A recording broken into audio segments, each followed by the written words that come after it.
Sanggar Cerita mempersembahkan Sabda Pandita Ratu.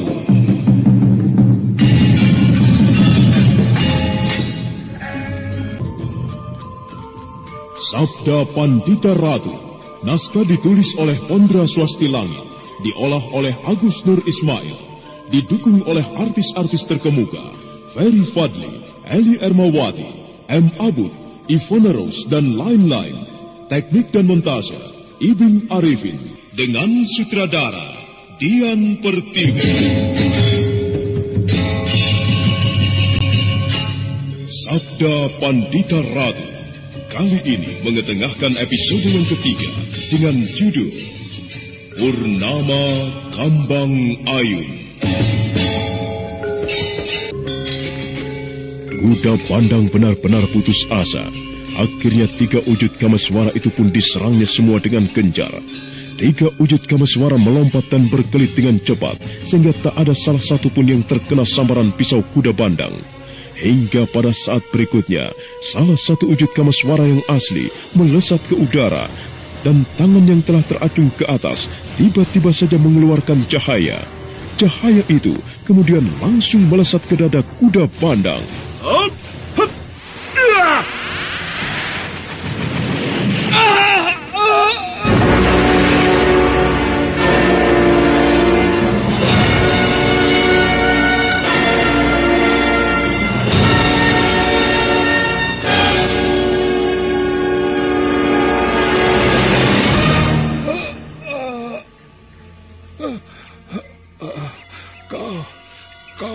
Kau memang hebat, anak muda. Dadaku terasa sesak sekali. Bangkit kuda Bandang. Tunjukkan jiwa pendekarmu. Bukankah tadi kau mengatakan bahwa kau bukanlah seorang yang pengecut? Baik.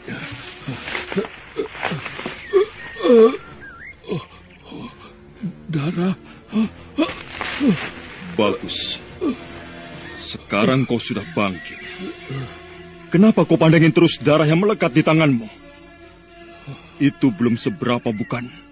Jika dibanding dengan nyawa ayahku. Bersiap-siaplah untuk bertarung kembali kuda Bandang. Akhirnya dengan terpaksa, kuda Bandang berusaha mengatur posisinya. Tubuhnya nampak mulai lemah, sementara darah masih menetes dari sela-sela bibirnya, yang kemudian merembes melalui kain penutup wajahnya. Dan ketika kuda Bandang telah tegak berdiri kembali, Kameswara mencoba menyerangnya kembali.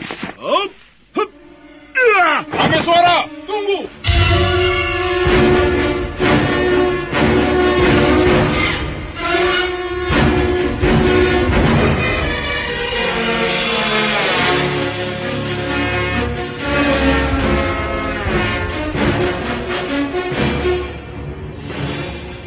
Kameswara terkejut melihat Maesa Berancangan, kakangnya yang tiba-tiba saja mencegah niatnya untuk membunuh kuda Bandang. Ditatapnya wajah Maesa Berancangan dengan tegang. Dan setelah itu, Kameswara pun mundur beberapa tindak. Kenapa kakang mencegahku untuk membunuh kuda Bandang? Entahlah. Tiba-tiba saja aku merasa iba melihatnya. Sudahlah Kameswara. Aku mohon kau mau memaafkannya. Aku jadi tidak mengerti maksud kakang. Tiba-tiba saja kakang merasa iba terhadap orang yang telah membunuh ayah kita. Apakah kakang lupa dengan kematian ayah yang cukup tragis itu? Aku mengerti. Ya, aku sendiri tidak bisa menjelaskannya. Kenapa aku tidak sampai hati melihat dia akan terbunuh. Aku jadi kecewa melihat sikap kakang kali ini. Coba saja kakang ingat-ingat. Bagaimana liciknya ketika ia akan membunuh ayah. Sikapnya yang licik cukup membuat kita jadi muak. Tapi kenapa kakang akan membiarkan dia hidup begitu saja? Apakah karena kakang merasa bahwa dia adalah paman kakang? Cukup, Kameswara. Jangan kau teruskan kata-katamu. Silakan kau benci aku, lantaran aku mencegahmu untuk membunuh dia. Aku terima. Mungkin perbuatan ini salah. Tapi aku harap kau mau melihatnya. Perhatikan keadaan kuda Bandang. Perhatikan Kameswara. Luka yang dideritanya kelihatan cukup parah. Aku rasa tanpa harus kau teruskan untuk memukulnya, dia pasti akan mati. Aku benar-benar kecewa, Kakang Branjangan. Mahesa Branjangan tertunduk lesu. Dia seakan-akan tidak bisa berbuat apa-apa dengan apa yang telah dilakukannya. Perlahan dia menatap kuda Bandang, kemudian segera melangkah mendekatinya. Kuda Bandang sekarang duduk dengan lunglai di tanah sambil memegang dadanya.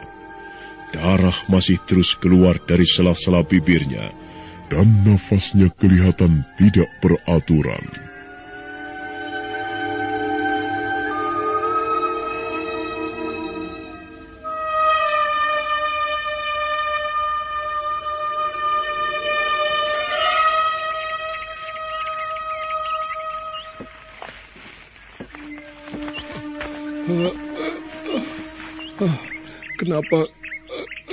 Kenapa kau selamatkan aku, Raga Jampi? Maaf, Kuda Bandang. Jangan kau panggil aku dengan nama itu. Namaku Mahesa Branjangan. Aku sebenarnya tidak bermaksud menyelamatkanmu. Aku hanya ingin mencegah agar adikku jangan sampai menurunkan tangan kejam terhadap orang yang sudah tidak berdaya. Aku memang sekarang tidak berdaya, tapi rasanya tidak pantas kalau kau melihatku dengan tatapan iba. Apalagi mencegah adikmu hanya karena kau melihatku kasihan. Memalukan sekali. Sebenarnya aku lebih baik mati saja daripada harga diriku jatuh. Dadaku nyeri sekali. Apa artinya sebuah harga diri kalau keadaan kita memang pantas untuk dikasihani? Sudahlah, kau jangan berpikiran sepicik itu. Seharusnya kau bersyukur masih bisa hidup. Tidak, aku tidak dapat mensyukuri hal ini. Aku justru merasa terhina. Branjangan, lebih baik bunuh saja aku daripada aku harus tersiksa seperti ini. Aku sudah tidak tahan lagi. Bunuhlah aku, Branjangan, agar aku tidak merasakan kepedihan ini. Dadaku sakit sekali. Kuda Bandang, kau tidak perlu putus asa begitu. Aku rasa kalau kau memang ingin sembuh, masih bisa. Tidak, lebih baik aku mati, ya, daripada harus hidup dengan terhina. Lagi pula, dadaku terasa remuk. Isi perutku seakan-akan telah hancur.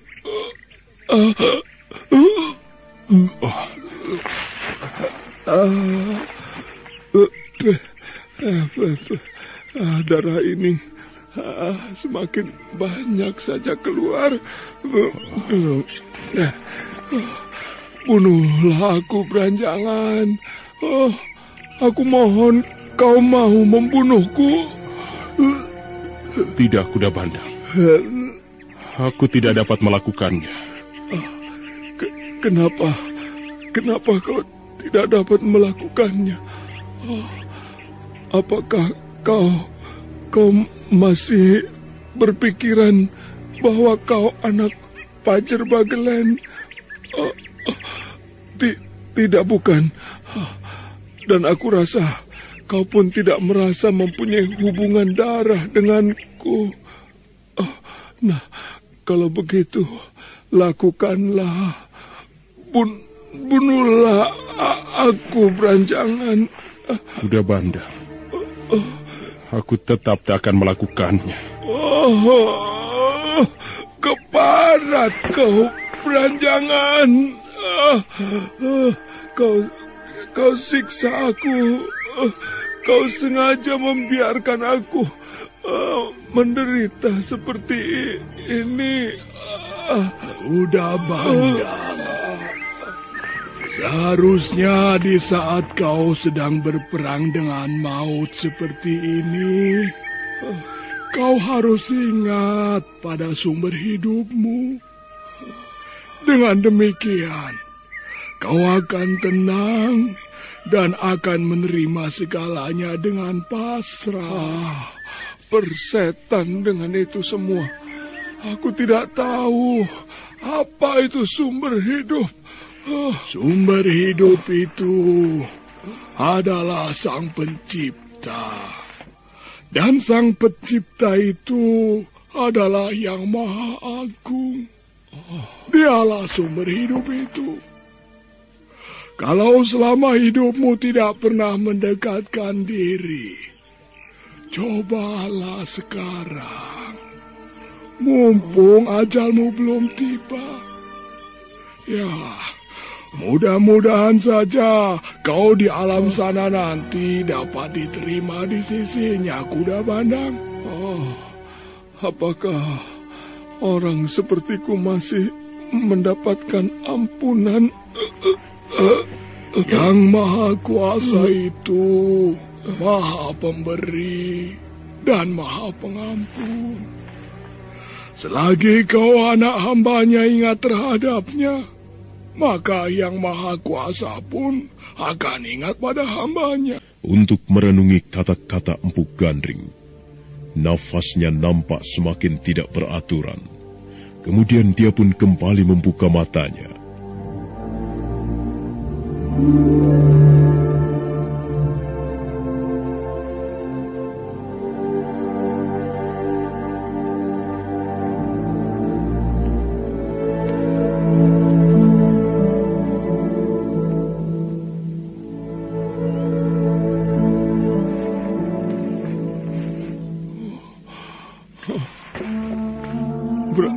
Beranjangan. Iya, Paman. Senang sekali rasanya kau memanggilku dengan sebutan Paman. Aku bahagia sekali. Beranjangan, aku mengakui bahwa aku memang salah. Tidak seharusnya aku membongkar rahasia itu. Padahal kau cukup bahagia bersama Ki Ageng Pasanggaran. Dan kau memang pantas menjadi anaknya. Aku benar-benar menyesal telah membunuhnya, Beranjangan. Apakah kau mau memaafkan aku? Aku memaafkan kesalahan Paman. Manusia memang tidak akan luput dari rasa bersalah. Ya, selagi kita masih ingat dengan kesalahan kita, memang seharusnya kita harus saling memaafkan, Paman. Aku benar-benar lega sekali. Baru hari ini aku merasakan ketentraman selama sepanjang hidupku. Ya. Aku rela mati kalau memang ini sudah menjadi takdirku. Mungkin ini adalah balasan atau karma dari Sang Yang Agung atas kesalahanku selama ini. Empu. Ada apa, Kuda Bandang? Benarkah Yang Agung itu Maha Pemurah? Lalu, apakah dosa-dosaku dapat diampuninya? Dosa-dosaku terlampau banyak, Empu. Apakah aku masih pantas untuk diampuni?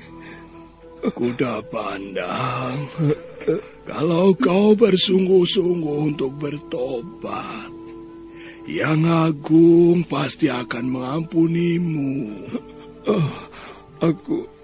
Aku benar-benar ingin bertobat, Empu. Aku ingin mendapat ketenangan dan jalan terang di saat ajal menjemputku. Oh, Sang Hyang Agung, ampunilah dosa-dosaku. Selama ini aku sungguh-sungguh bertobat padamu. Sambil terus mengucapkan nama yang maha kuasa, tubuh dan suara kuda pandang nampak semakin lemah. Sampai akhirnya, dia pun terkulai lemas tak berkutik lagi. Mahisa Beranjangan segera menarik nafas panjang, begitu juga dengan Empu Gandring. Matahari terus beranjak menggapai waktu. Sekarang dia telah berada di singgasananya seperti hari-hari kemarin. Udara terasa sangat sejuk. Angin mengalir menyentuh ranting-ranting pohon.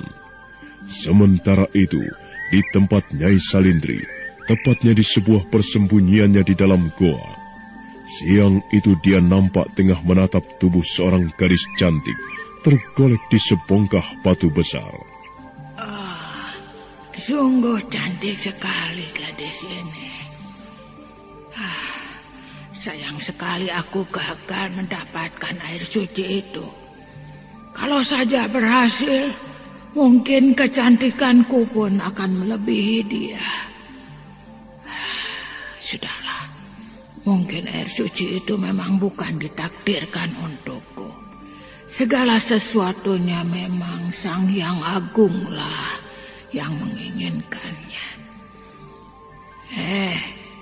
Bangunlah, Nduk. Sekarang sudah saatnya kau harus bangun. Ayo, bangun. Nenek? Iya. Syukurlah kau sudah bisa bangun. Bagaimana keadaanmu? Saya benar-benar merasa segar, Nek. Rasa sakit yang berada di tubuh saya benar-benar telah hilang. Berapa lamakah saya tertidur, Nek? Oh, cukup lama juga kau tertidur, Nduk. Kalau nenek boleh tahu, sebenarnya kau ada tujuan kemana? Saya sebenarnya ingin pergi ke Kambang Ayun, Nek. Bulan purnama nanti, saya sudah harus berada di tempat itu. Hah? Bulan purnama? Iya, benar, Nek. Oh, sayang sekali, Nduk. Malam bulan purnama itu sudah lewat. Benarkah malam bulan purnama sudah lewat? Iya, 2 hari yang lalu bulan purnama telah berlalu. Apakah kau datang ke tempat itu berniat ingin memiliki air suci itu? Tidak, Nek. Saya ingin datang ke tempat itu, cuman ingin tahu apa sebenarnya yang akan terjadi dan kejadian apa yang berlangsung pada bulan purnama itu. Ya, tapi sayang, bulan purnama telah berlalu dan saya tidak dapat menyaksikan peristiwa besar itu. Di Kambang Ayun, aku bertemu dengan seorang laki-laki yang mengaku sebagai suamimu.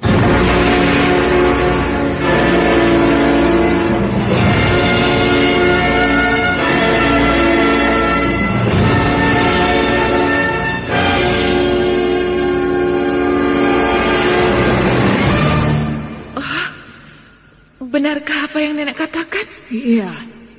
Dan orang yang beruntung memiliki air suci itu adalah suamimu. Dewata Agung. Kenapa justru kami suara yang mendapatkan air suci? Ya, aku pun kecewa sekali, Nduk. Mungkin inilah kekecewaan yang paling dalam yang pernah kualami. Kenapa bisa demikian, Nek? Berpuluh-puluh tahun aku menunggu di sini dengan cukup menjemukan, hanya karena ingin mendapatkan air suci itu. Tapi apa kenyataannya? Air itu sekarang telah jadi milik orang lain. Dan orang yang mendapatkan air suci itu adalah suamimu. Sebaiknya nenek jangan menyebut laki-laki itu adalah suamiku. Dia bukan suamiku, Nek. Dia adikku. Semua itu terjadi karena kami sama-sama tidak tahu. Dan itu saya anggap sebuah ketelanjuran yang salah. Pemuda itu sekarang telah menjadi seorang pemuda yang luar biasa dan sakti mandraguna. Nduk Pinaka Swasti Ratu, ada satu harapan yang ingin kuberikan padamu. Tapi apakah kau mau melakukannya? Harapan apa yang nenek inginkan dariku? Aku ingin mewariskan semua kepandaian yang kumiliki kepadamu. Apakah kau mau menerimanya? Sambil menatap Pinaka Swasti Ratu. Sementara Pinaka Swasti Ratu hanya bisa menarik napas panjang mendengar cerita Kameswara yang berada di Kambang Ayu. Perlahan dia menggeser duduknya sambil meraih cangkir bambu berisi air minum.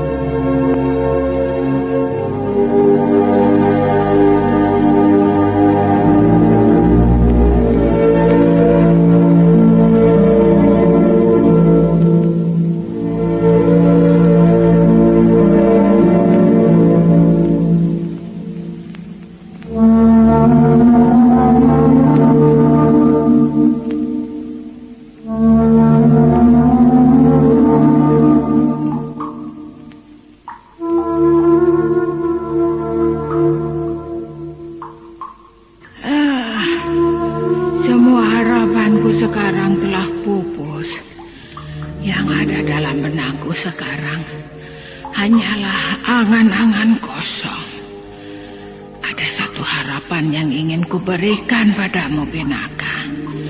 Tapi apakah kau mau melakukannya? Saya belum mengerti maksud nenek. Harapan apa yang akan nenek berikan padaku? Aku bermaksud mewariskan seluruh kepandaianku padamu. Aku ingin mengangkatmu menjadi muridku.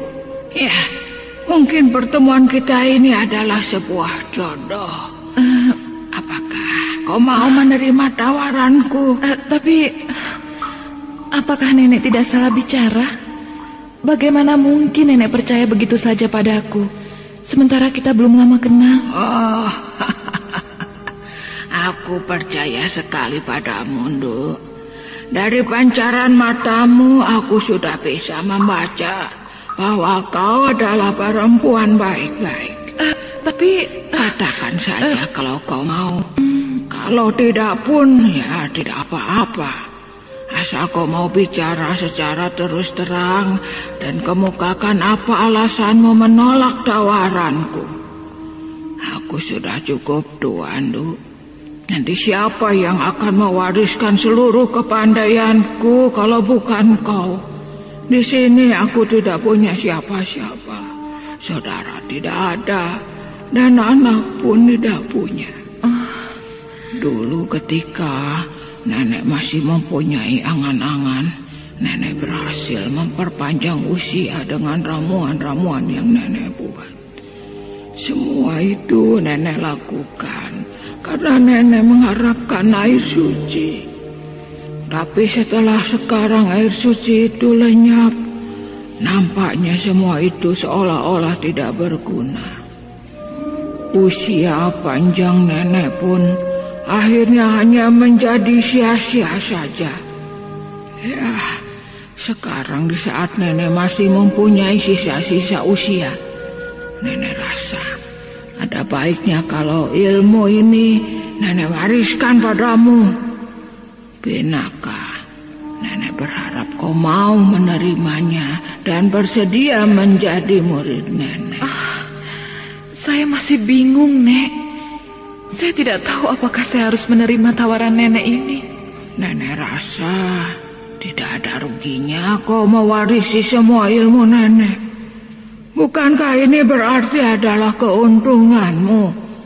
Dengan menguasai ilmu ini, kau akan mudah malang melintang di dunia persilatan. Dan tentunya namamu nanti akan menggegerkan jagat ini. Saya tidak menginginkan ketenaran, Nek. Apalagi mencari nama di dunia persilatan ini. Ya, kalau kau tidak ingin terkenal dengan kehebatanmu, ya tidak apa-apa. Tapi nenek harap terimalah tawaran nenek ini. Sesaat lamanya Pinaka Swasti Ratu memikirkan tawaran Nyai Salindri. Akhirnya setelah berpikir jauh, Pinaka Swasti Ratu pun menerima tawaran Nyai Salindri. Ya, baiklah, Nek. Saya mau menjadi... Maka sejak saat itulah, Pinaka Swasti Ratu menjadi murid Nyai Salindri. Dia ditempa berbagai ilmu oleh perempuan renta itu. Sementara matahari terus berlari mengejar malam, berganti dengan munculnya sang putri malam. Tanpa terasa, hari-hari lewat begitu saja.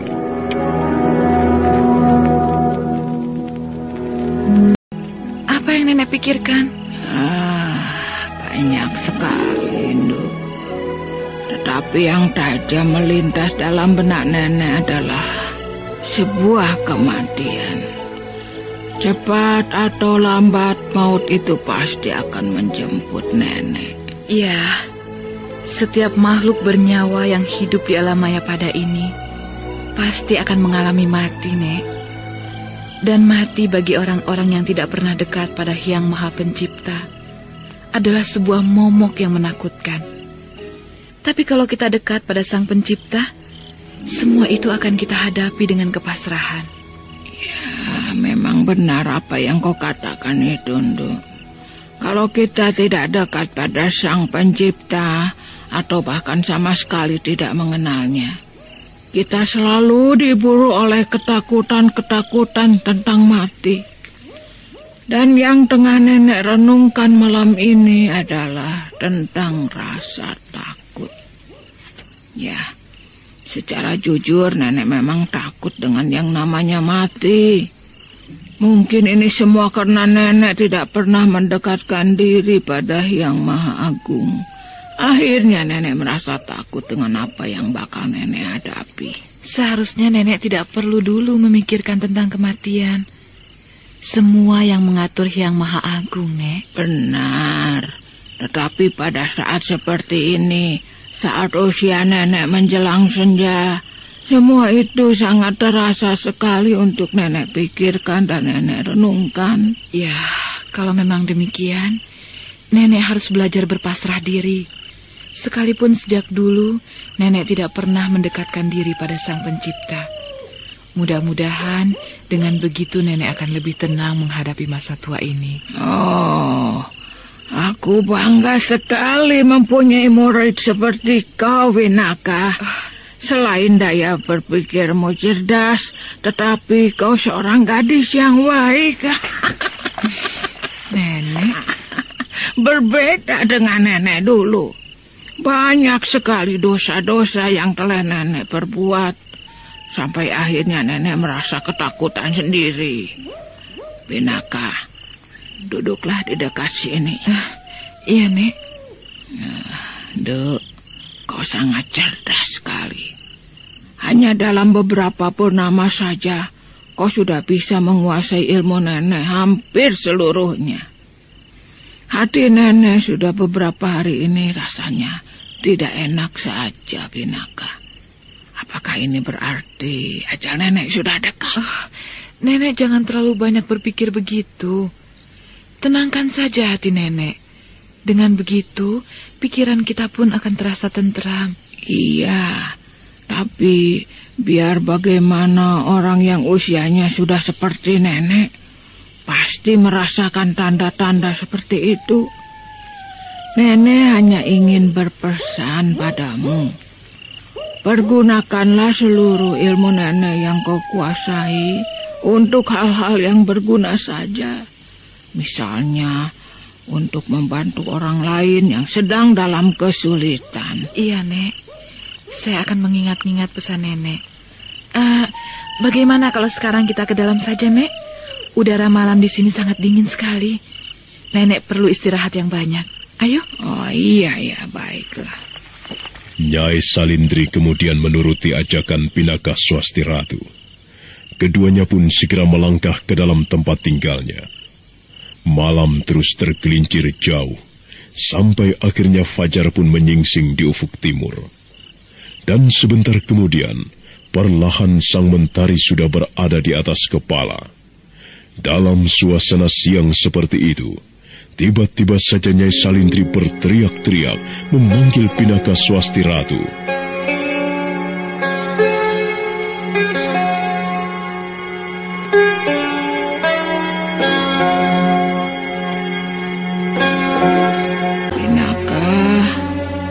Pinaka. Ada apa, Nek?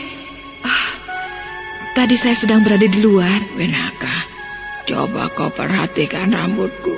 Oh, kenapa jadi begini? Tiba-tiba saja rambutku rontok semua. Oh, lihat, menyedihkan sekali. Aneh, kenapa rambut nenek bisa rontok begitu? Apakah semua itu terjadi karena kondisinya yang semakin tua? Kenapa bisa jadi begini, Pinaka? Aku malu sekali dengan keadaanku yang seperti ini. Mau dikata apa lagi, Nek? Semua telah terjadi di luar kehendak kita. Tapi sekalipun rambut nenek rontok, nenek tetap seorang wanita yang menarik. Siapa bilang dengan rambut yang rontok, nenek jadi jelek? Tidak ada yang bilang, kan? Nah, jadi kenapa nenek harus bersedih? Benarkah apa yang kau katakan bahwa aku masih cantik? Iya, untuk apa saya berdusta? Nenek memang cantik. Apakah kecantikanku seperti ini? Kedua bibir Nyai Salindri bergetar. Rupanya dia sedang merapal ajiannya. Dan tak berapa lama setelah dia merapal mantra, tiba-tiba saja wujud Nyai Salindri berubah menjadi seorang wanita yang cantik jelita. Apakah kecantikanku seperti ini, Pinaka? Iya, Nenek.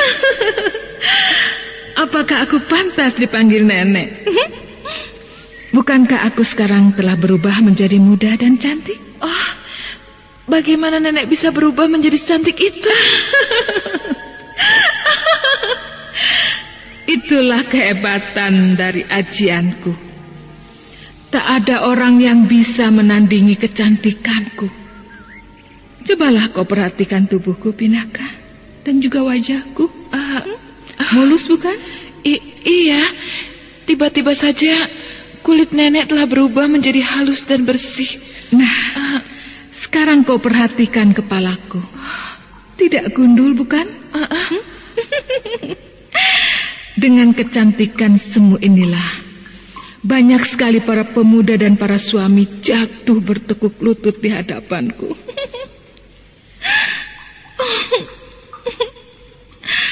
Semua ini cuma tipuan saja, Pinaka.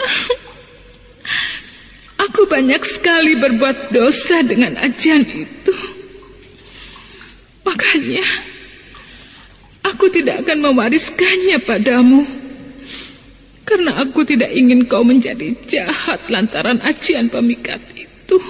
Sudahlah, Nek. Saya pun tidak mengharapkan ajian itu diwariskan padaku. Yang ini pun sudah cukup. Tubuh nenek kelihatan sangat lemah sekali. Sebaiknya nenek istirahat yang tenang ya, agar besok keadaan nenek menjadi pulih kembali. Sebaiknya kau tidak usah pergi kemana-mana dulu, Pinaka. Nenek ingin kau berada di samping nenek terus. Nenek sangat sayang padamu. Iya, Nek. Pinaka pun sangat menyayangi nenek. Tidurlah yang tenang. Akhirnya Nyai Salindri pun berbaring di atas bongkahan batu itu. Wajahnya kelihatan semakin bertambah tua, serta tenaganya benar-benar telah menjadi lemah. Berbeda dengan beberapa purnama yang lalu, ketika dia masih berada di Kambang Ayun. Sekarang semuanya telah berlalu, dan kegesitannya pun sama sekali sudah tidak terlihat lagi.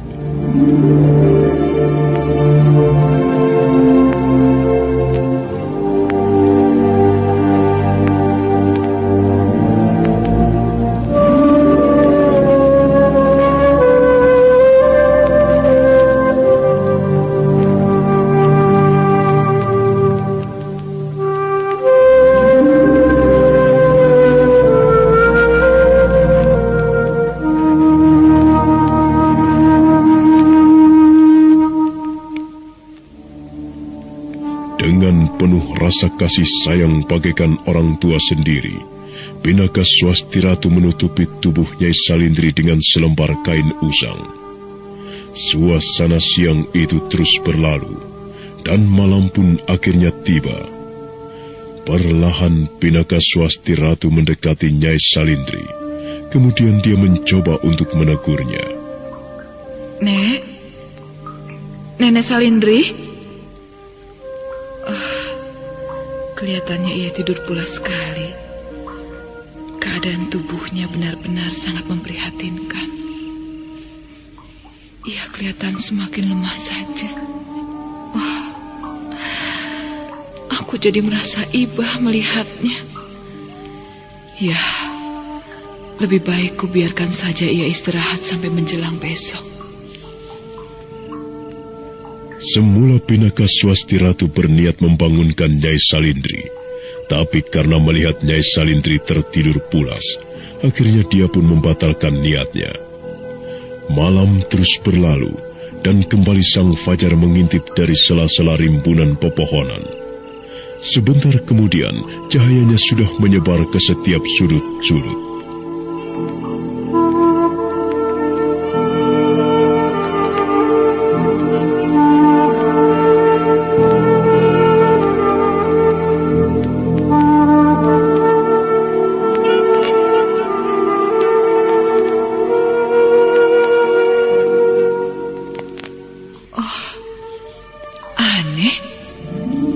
Sejak dari kemarin sore, Nenek Salindri belum bangun-bangun juga. Lebih baik aku lihat saja. Jangan-jangan... tidak. Aku tidak boleh berpikiran buruk. Nenek Salindri? Beberapa kali Pinaka Swasti Ratu menyapa Nyai Salindri, tetapi Nyai Salindri tak bergerak sedikitpun. Kemudian dengan perasaan berdebar, Pinaka Swasti Ratu menyentuh tangan Nyai Salindri. Tiba-tiba saja Pinaka Swasti Ratu terkejut. Tangan Nyai Salindri yang disentuhnya sudah dingin membeku. Tidak.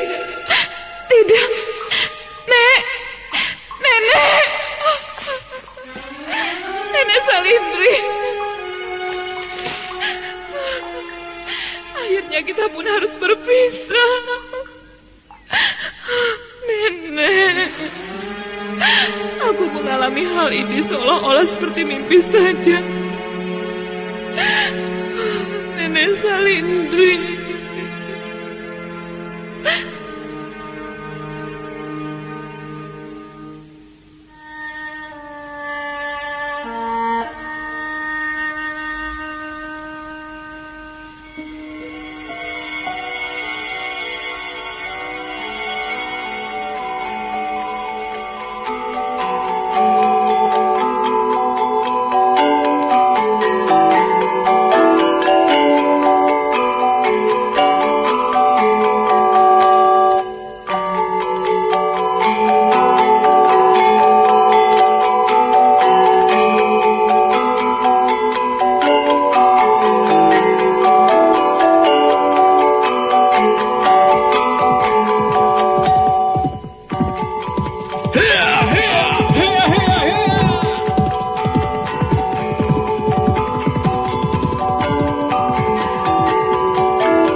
Ampun Gusti Tumenggung.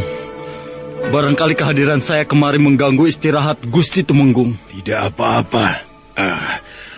Apakah ada sesuatu yang ingin kau sampaikan? Benar Gusti Tumenggung. Saya akan melaporkan tentang Tumenggung Murti Wandawa. Tentang Murti Wandawa maksudmu? Benar Gusti. Murti Wandawa sekarang tengah bersembunyi di sebuah rumah penduduk yang bernama Anjampiani Kaiwangi. Bagus. Lalu berada di mana letak daerah tempat bersembunyinya Murti Wandawa? Di sisi timur daerah Padang Karautan, Gusti.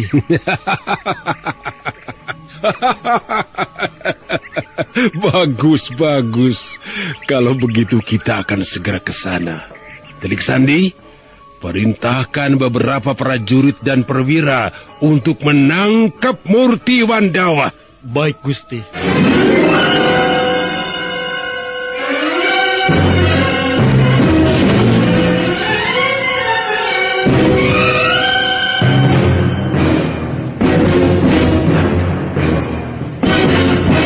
Telik Sandi itu pun segera melangkah meninggalkan ruangan istirahat Tumenggung Yuda Paksa. Sepeninggal Telik Sandi itu, Yuda Paksa nampak tersenyum puas dengan laporan yang diperolehnya. Nah, bagaimanakah keadaan Tumenggung Murti Wandawa sekarang? Saudara pendengar, untuk mengetahui jawabannya, nantikanlah kelanjutan kisah ini dalam seri berikutnya.